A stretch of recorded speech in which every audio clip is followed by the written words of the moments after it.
en présence de Marc-Emmanuel, est-ce que ça te dit une petite analyse du trailer de Loki?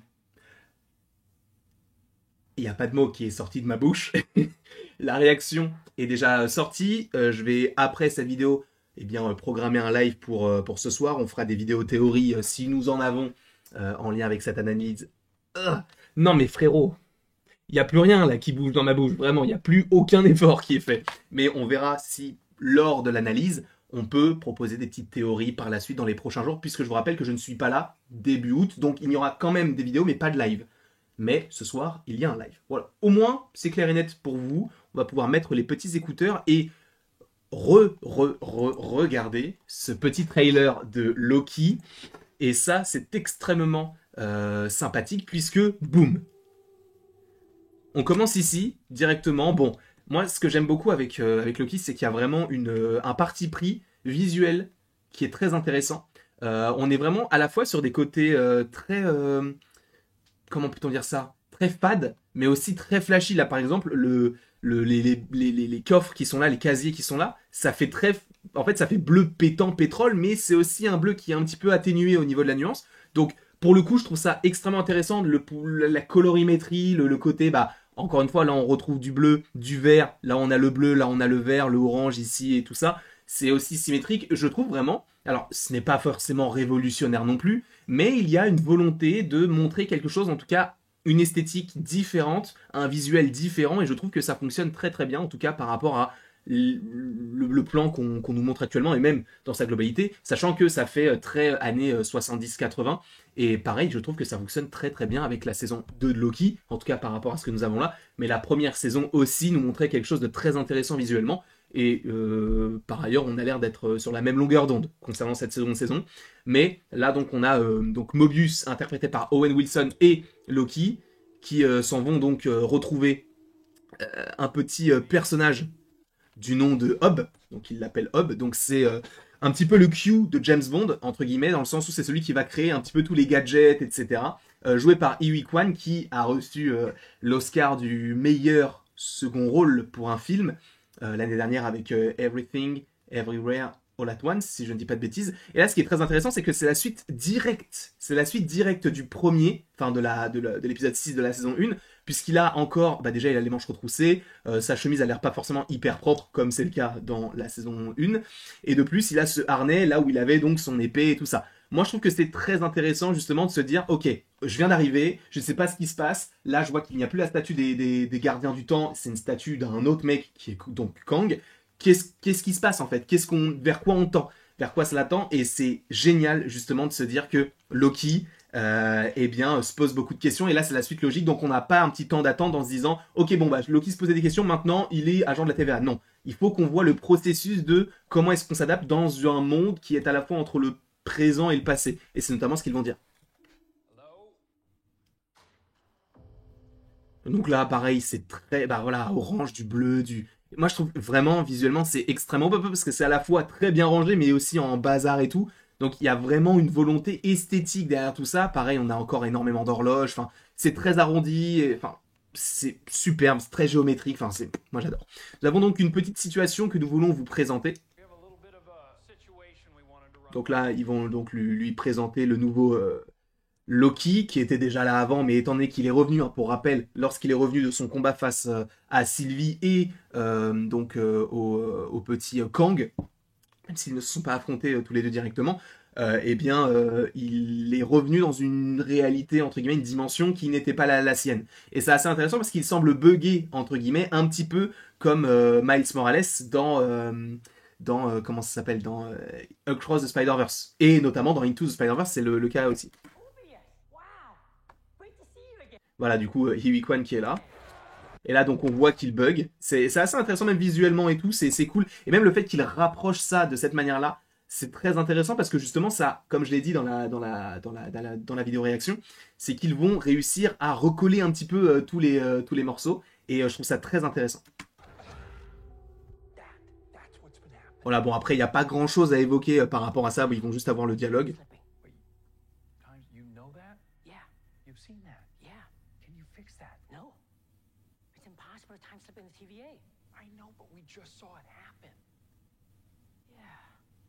Voilà, donc là, ça montre que on a des réponses, mais on ne sait pas comment aller jusqu'au bout des choses. Donc ça, c'est très intéressant aussi parce que, en fait, ça montre la crédulité de certains personnages parce que eux, ça se sent qu'ils sont pas utilisés, mais comment peut-on dire ça?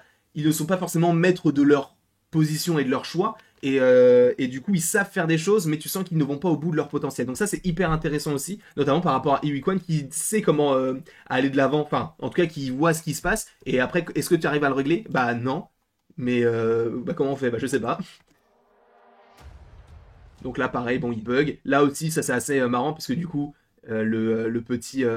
ça ce sont des choses qui sont souvent alors, aux États-Unis. J'ai rarement vu ça en France, mais aux États-Unis c'est présent les, vous savez les petits trucs, les petits ballons qui se gonflent avec l'air et tout. Et là pareil c'est une petite référence, c'est fait exprès. Mais tout est très symétrique. C'est-à-dire que là, même là, on a du coup des jet skis. Et là, comme par hasard, les gars, j'avais pas capté, mais on a des jet skis. Qui est fan de jet ski? Mobius. Donc peut-être qu'ils vont essayer déjà de retrouver le premier Mobius pour lui dire, bah en fait, frérot, ce que t'as vécu avant, il y a eu un avant, il y a un après. Là, toi, t'as pas été créé par la TVA, t'es pas pour la TVA. En fait, il y a des personnes qui existaient avant toi. Et ça va être assez intéressant de voir en fait tous les variants des différents personnages. Donc j'ai hâte de voir ce à quoi cela va ressembler par la suite. Donc j'ai été tiré à travers le temps. Donc là, pareil, on le revoit arriver. Donc là, supposément, la TVA, vu la composition du plan et vu la lumière un petit peu orangée qui est derrière,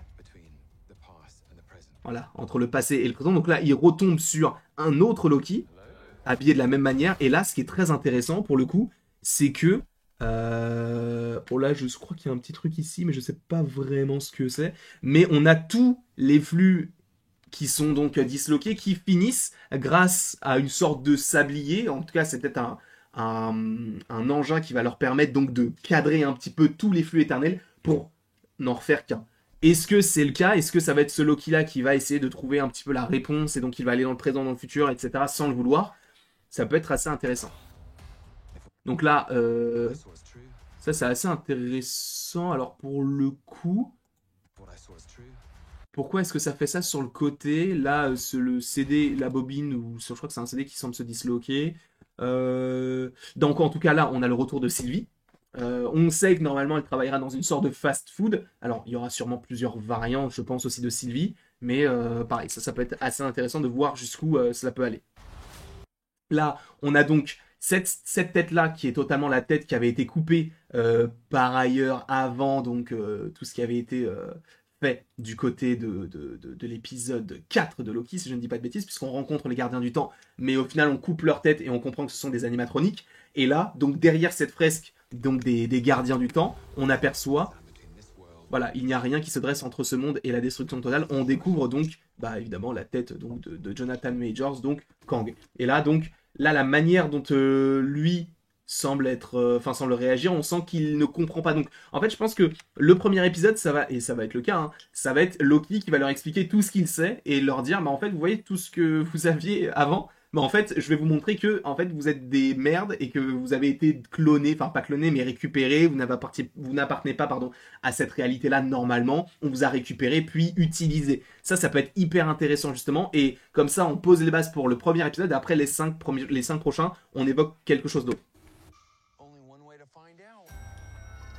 Donc là, par contre, il appuie sur un bouton. J'ai pas regardé. Euh... Bon, c'est celui de tout en bas. Bon, ça c'est pas hyper intéressant parce que là, on est toujours dans l'ascenseur quand on avait découvert notamment le premier épisode de Loki quand il se parle dans l'ascenseur. Donc là, la manière dont ils sont habillés, donc petit bon travail de jambes à l'ancienne, donc voilà, c'est pour se dégourdir les jambes. La manière dont ils sont habillés, on comprend que c'est la scène donc dans Ant-Man et la Guêpe Quantum Mania. En tout cas, je suppose la cravate. Enfin, on semble qu'on est dans les années 1910-1920 et donc avec Victor Timely et ça Timely City, je crois. Donc là, on est à Midway Pleasance. Donc on a plusieurs drapeaux qui sont mis. Alors on va essayer de tous les trouver. Là, c'est la Grèce, l'Espagne. Je suppose que là, c'est la Russie, la Suisse. Je ne sais pas, peut-être la Grande-Bretagne de l'époque. Je ne sais pas, le Brésil. Je ne sais pas, l'Écosse. Bref, on a pas mal de petits drapeaux. Le Mexique, la Corée du Sud, bref. Et donc, oui, là, je pense qu'on est clairement pour le enfin le personnage. Donc Timely City, sachant qu'il s'appelle Timely aussi parce qu'à l'époque, Marvel s'appelait Timely Comics. Je pense qu'il y a un lien. Écoutez, nous avons des styles différents. Vous êtes un homme d'action, ce qui est bien. Donc là, bon, on comprend qu'ils essayent de... On dirait un petit village de Disneyland, mais on comprend qu'ils vont essayer de s'acclimater un petit peu à la ville locale pour pas se faire repérer et pour essayer de retrouver tel ou tel ou tel personnage, sachant qu'on sait que la manière dont ils sont habillés, donc années 20, il y a aussi le personnage de Ravonna Renslayer qui sera habillé de la même manière. Donc est-ce que justement, on serait pas en train de chercher à la fois Sylvie, Ravonna, Miss Minute et aussi donc celui qui demeure l'un des variants, puisque je vous rappelle que tous les variants ont été un petit peu libérés à cause de la mort de celui qui demeure. Donc là aussi, ce qui va être intéressant, donc c'est qu'il va utiliser donc ses pouvoirs. C'est cool parce que si on avait eu que à la TVA, ça aurait été un peu embêtant parce qu'il n'aurait pas pu utiliser ses pouvoirs, parce qu'on sait qu'à la TVA, il n'y a aucun pouvoir. Donc là, c'est cool. Donc là, pour le coup, celui-ci, là, ce personnage-là, on l'a vu 2 ou 3 fois. Alors, je ne sais pas exactement qui c'est, mais je crois que c'est un ancien agent de la TVA. Alors, peut-être qu'ils vont essayer de le retrouver. Et lui, du coup, qui a réussi à comprendre tout ce qui se passait à la TVA, essayer de vivre une vie normale, à voyager à travers le temps, peut-être d'être un profiteur de pas mal de choses. Et du coup, voilà. Sachant que je pense que ce n'est pas impossible que dans cette série, on ait Kingo, un éternel, donc Kumail Nanjiani, qui pourrait être de retour dans cette série-là. Alors, c'est pas forcément le programme où on l'attend le plus, mais il y avait déjà des easter eggs sur le tournage, et là, sachant qu'on est vraiment dans une salle de cinéma et que Kingo en plus, vous allez me dire, oui, mais Kingo, pourquoi est-ce qu'il serait là? Bah, en gros, il y a un cinéma et Kingo, c'est une star bollywoodienne qui est là depuis des générations et des générations, mais c'est le même, c'est juste Kingo, Junior, Junior, Junior, etc. Bref, ça peut être hyper intéressant. Donc là, j'ai apporté une plus lente délibérée, une approche plus lente délibérée. Ouais, c'est ça. C'est qu'en gros, ils vont encore une fois agir ensemble. D'un côté, on a Loki qui est un peu la brute par rapport à ce qu'il peut faire, et lui qui est plus dans le psychologique, dans le dialogue, etc. Donc là, il écrit Pies, Pies, Pies. Donc là, c'est assez intéressant parce que ça montre que... Enfin, je sais pas, il y a un côté très... comment dire, très robotique dans le truc. C'est-à-dire que tout le monde a une part de tarte qui est disponible. D'ailleurs, on peut comprendre qu'il a pris celle-ci puisqu'elle n'est pas dans le truc. Mais ils mangent leur petite part de tarte. Pareil, c'est très très symétrique, hein. Les deux personnages sont coupés aussi par le pied de la table. Là aussi, la troisième ligne, enfin la troisième colonne, pardon, de la deuxième colonne de Pies. Donc non, c'est vraiment très symétrique. Il y a des chaises des deux côtés. Voilà.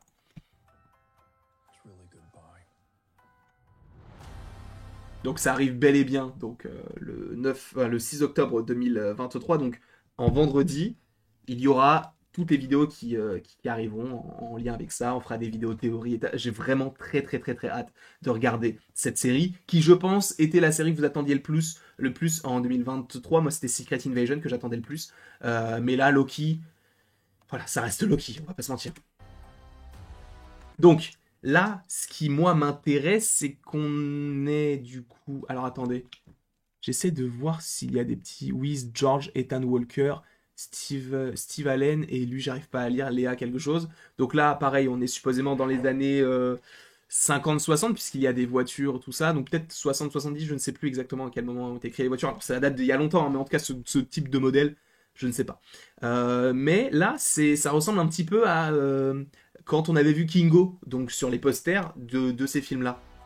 Donc là, c'est de Zaniac. Alors attendez, je vais essayer de me renseigner. Est-ce que ça existe vraiment de Zaniac? Si oui, je vais vous dire exactement ce que c'est. Alors du coup, on sort d'ici. The Zaniac. Alors déjà, c'est un personnage Marvel. Zaniac. De Zaniac, c'est un personnage Marvel. Alors attendez, ça charge. C'est... Oh! C'est l'entité qui sera plus tard connue sous le nom de Zadiac était un essaim de créatures démoniaques et parasites originaires de la dimension noire. Ok, donc c'est un lien avec la Dark Dimension. Est-ce que justement on pourrait pas faire une petite vidéo Loki connecté à Doctor Strange? Vous savez qu'on fait des vidéos pour moins que ça, hein. Donc en vrai, Zaniac c'est intéressant. Donc en gros, son histoire, c'est au 19e siècle, Dormammu, le roi de la dimension noire, a envoyé l'entité sur Terre pour posséder une victime volontaire pour agir comme son agent, bref. Mais alors, ça va peut-être être juste un petit easter egg, hein. Mais en tout cas, on voit écrit The Zaniac, qui est du coup sur ce poster-là, que vous ne voyez pas là. D'ailleurs, je vais essayer de me décaler pour que vous puissiez vraiment voir, et après je me remettrai. Donc là, c'est écrit The Zaniac là-bas. Voilà. Et Zaniac, donc, c'est un personnage de l'univers Marvel qui est en lien avec la dimension noire. Voilà. Donc là, on a le retour de B15, pareil, habillé d'une certaine manière. Je suppose qu'on est toujours dans les... Alors là, peut-être pas forcément... Peut-être que là, ce sont les années ouais, 60, 70, peut-être 40. Bon, je t'avoue, je sais pas. Donc là, elle travaille pour le McDonald's, elle s'appelle bien Sylvie, donc ça, voilà, gardez son nom. Elle a des petits badges qui font penser à des petites horloges. Donc ouais, elle travaille bien au McDo, ça on l'avait dit, qu'elle travaillait au McDo. Alors là, en revanche, je sais pas où est-ce que c'est cet élément-là. Là, par rapport à la manière dont ils sont habillés, on peut supposer que ce sont des agents de la TVA. Je pense que c'est un endroit un peu caché, justement, où agissent certains rebelles de la TVA pour contrer un petit peu tous les agissements des agents qui sont donc régis par une loi, donc la loi de Kang. Donc c'est à nous de sauver cet endroit. Alors ce qui est assez intéressant, c'est que là, donc on a comment on appelle ça, le temple donc de celui qui demeure. Et là, on le revoit. Donc là, il est mort. Alors, est-ce qu'on reverra son cadavre? Je ne sais pas. Est-ce qu'on reverra Miss Minute? Bien sûr que oui. D'ailleurs, c'est une pendule. Là, cette fois-ci, c'est assez intéressant le fait qu'ils aient aussi modifié ça par rapport au temps qui est en lien avec ça. Donc, en tout cas, concernant celui qui demeure, je trouve que c'est assez intéressant de le revoir à ce moment-là. Bon là, c'est un petit moment rigolo. Bon, là, on sent que c'est lui qui va essayer de réparer cette brèche et donc de mettre une grosse machine. Donc ça, je pense que c'est en lien avec la scène qui était, si je ne dis pas de bêtises, ici. Voilà, on va l'avancer un peu. Voilà. Là, donc on va essayer de mettre un petit quelque chose pour que tous les flux éternels n'en fassent qu'un. Donc là, je suppose que c'est en lien enfin, en passe de se faire. Donc là, on est là. Il lui a mis du scotch. Bon, voilà, je vais juste remettre la scène. Voilà. Et là, donc, bah voilà, ils ont réussi à mettre donc ce catalyseur de tous les flux éternels temporels. Et là, du coup, lui, il va... En fait, on pense qu'il va se sacrifier, mais encore une fois, normalement, attention spoiler, mais Mobius est dans le film Deadpool 3. Donc là, il y a eu trop d'éléments qui se... Voilà. Donc quoi qu'on fasse, donc là, je sais pas ce que c'est ça. Voilà, il active juste quelque chose. Ah bah voilà, là ça va être assez intéressant parce que du coup il va utiliser, donc là ils vont récupérer, ça c'est cool parce que l'agent de la TVA du coup qu'ils vont récupérer dans les années 40, donc c'est lui, ils vont le renvoyer, en fait ça va être l'inverse, ça va être Loki qui va essayer d'avoir des informations comme Mobius l'avait fait avec Loki dans la saison 1. Et donc là il va lui faire des loops, donc ça c'est plutôt cool. Là bon, voilà la télé qui se casse, bon je sais pas vraiment ce que ça vaut, ce que ça veut dire. Alors la manière dont il est habillé en revanche, qu'est-ce que ça veut dire? Bon, je sais pas. Donc on joue à Dieu, enfin au Dieu du coup. Alors là par contre, est-ce que c'est un variant de Kang? Est-ce que c'est une créature? Je t'avoue, je ne sais pas. Là on voit qu'il y a son costume en dessous de son manteau. Euh, Donc là c'est Loki, ouais, et c'est Sylvie qui se parle, hein. Voilà le manteau, Sylvie, voilà, on comprend que c'est elle. Donc oui, elle a son costume derrière. Et d'ailleurs elle retourne à la TVA, donc ça c'est intéressant aussi. Et là, bon, elle va faire face supposément à son passé ou à quelqu'un qui lui a causé du tort. Donc peut-être qu'elle va. Peut-être que c'est un autre variant de Kang. Peut-être que c'est Victor Timely qui est de retour. Et donc elle va tuer. Et s'il meurt encore, Kang, c'est un peu de. Enfin, à chaque fois qu'on le voit, il meurt. Bon, voilà. Nous sommes des dieux. Donc là, c'est ça. Donc c'est le moment où justement on les voit tous les trois quand ils se décuplent face à lui, donc qui est donc l'agent qui va être récupéré, un ancien agent de la TVA. Et donc ils vont lui demander comment est-ce qu'il a compris, etc. Et donc ils vont lui mener, enfin et ça va les mener donc à la rebelle de la TVA. Donc là, oh ça c'est cool, j'avais pas capté que c'était en fait des ombres qu'il tenait. Donc on comprend un peu tous les pouvoirs qu'il a. Là, ah mais non, j'ai rien dit. Vous voyez les mannequins là? Le personnage qui affronte euh, ici enfin, le personnage de Sylvie, peut-être que c'est un Victor, Timely, peut-être que c'est un Kang qui était donc avec Ravonna, mais ça peut être aussi Ravonna qui porte juste une blouse ici et donc qui cache un peu sa chemise blanche qui est là. Mais par rapport aux mannequins, bon bah c'est la même scène en fait ici. On le voit ici les mannequins, donc elles vont s'affronter à nouveau, supposément. Donc la timeline, donc là c'est une autre boussole, voilà, c'est pas être hyper intéressant. Comment choisir? Alors là, je suppose que c'est là, en fait, c'est le moment où. Alors peut-être que c'est un autre Loki, je ne sais pas, mais peut-être que c'est un autre. Enfin, peut-être que c'est la suite de la saison 1 du coup direct. Donc là, on a donc comment elle s'appelle B15 qui est en fait une vraie personne. Encore une fois, hein, tous les agents de la TVA sont des personnes qui ont réellement existé et que la TVA a récupéré. Donc lui, c'était Kazay. Pareil, en fait, la manière dont il est habillé, tu comprends que ça va être assez intéressant si on va dans les bas-fonds de la TVA. Est-ce qu'ils essaient de se cacher de Kang, d'un autre perso, etc. Ça peut être très intéressant. Est-ce que lui est redevenu un humain aussi?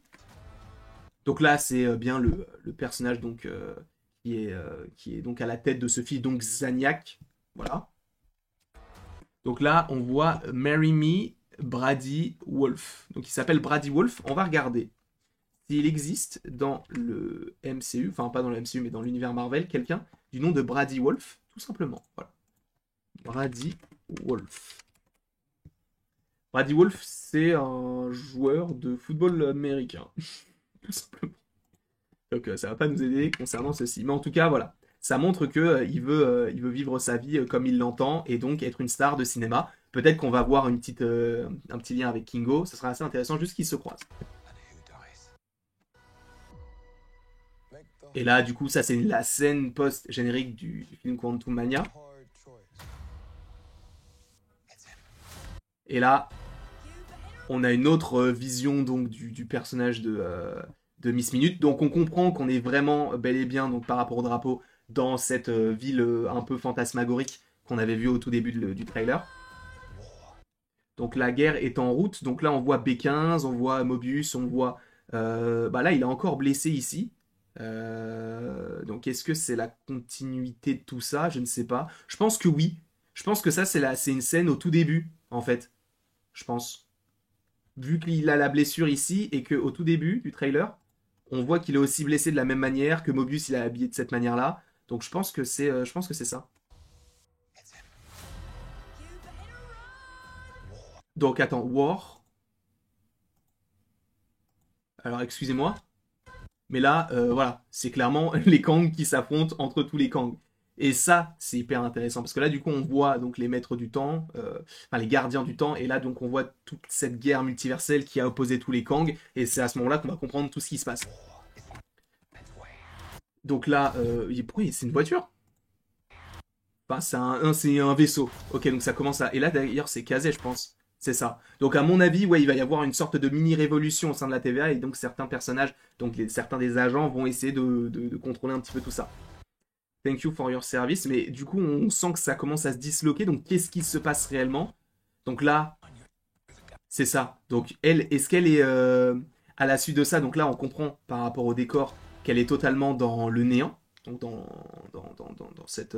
Je crois que c'est avec Aliot et tout. Donc, allez, tu es le dieu de la malice. Donc, ça, bon, il parle à Loki. Mais là, on comprend qu'elle est en face d'Aliot. Donc, est-ce que ça va être la fin de ce personnage-là? Est-ce que c'est elle qui va donc aller voir le Kang qui est décédé? Ça peut être intéressant. Donc là, c'est à la suite du fait qu'il mange la truc. Donc là, on comprend qu'il y a comment on appelle ça? Il y a un dysfonctionnement de toute la TVA. Mais qui le cause? Est-ce que ça va être Kang? Est-ce que ça va être un autre personnage? Est-ce que ça va être la rebelle de la TVA? Je ne sais pas, mais en tout cas, ça va être génial. Donc là, ouais, on a un superbe affrontement entre Loki et des agents de la TVA, hein, totalement. Et là, Loki et Sylvie qui agissent ensemble pour détruire cet endroit-là. Alors peut-être que la TVA, il y a peut-être des gens qui font un truc et donc c'est eux qui vont essayer de les arrêter.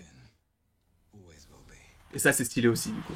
Avec le logo de la saison 2 de Loki. Voilà, donc ça, je pense que c'est ce qui suit. Donc la scène où ils vont récupérer le personnage donc qui est donc un agent de la... Enfin, qui est un agent de la TVA, l'ancien, et qui est donc aujourd'hui devenu un... Comment on appelle ça? Un acteur.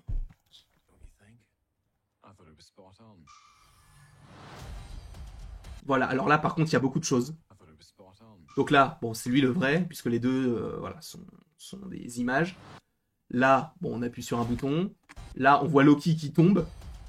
Il tombe aussi dans l'eau. Pourquoi? Je ne sais pas. Bon, là, la scène où il regarde comme ça, c'est pas hyper intéressant. Là, on est supposément donc dans la scène de Kang. Là, on a l'impression donc que ça va être de la torture quand il va essayer de lui soutirer des informations, puisque lui, c'est l'acteur. Voilà, là, ça va être la course-poursuite pour récupérer l'acteur. Et donc là, ça va être Loki et Sylvie qui agissent ensemble. Voilà, on a eu beaucoup de choses. On va essayer d'en découler certaines petites théories par rapport à tout cela, qui est peut-être le réel méchant, tout ça. On va faire ça en bonne et due forme. Je vous remercie en tout cas d'avoir regardé cette vidéo. N'hésitez surtout pas à l'aimer, à la partager, à la commenter et à vous abonner si ce n'est pas déjà le cas. Moi, je vais préparer le live, je vais préparer toutes les vidéos qui arrivent ces prochains jours et il ne me reste plus qu'à vous dire à la prochaine pour la prochaine. Et je vous remercie donc d'avoir regardé cette vidéo en entier. N'hésitez pas à commenter votre taux de hype sur 100, enfin en pourcentage. J'aimerais vraiment savoir si je suis le seul qui est extrêmement chaud à l'idée de regarder cette série, sans pour autant attendre d'énormes choses, quoi. J'ai bugué même dans l'outro, c'est incroyable.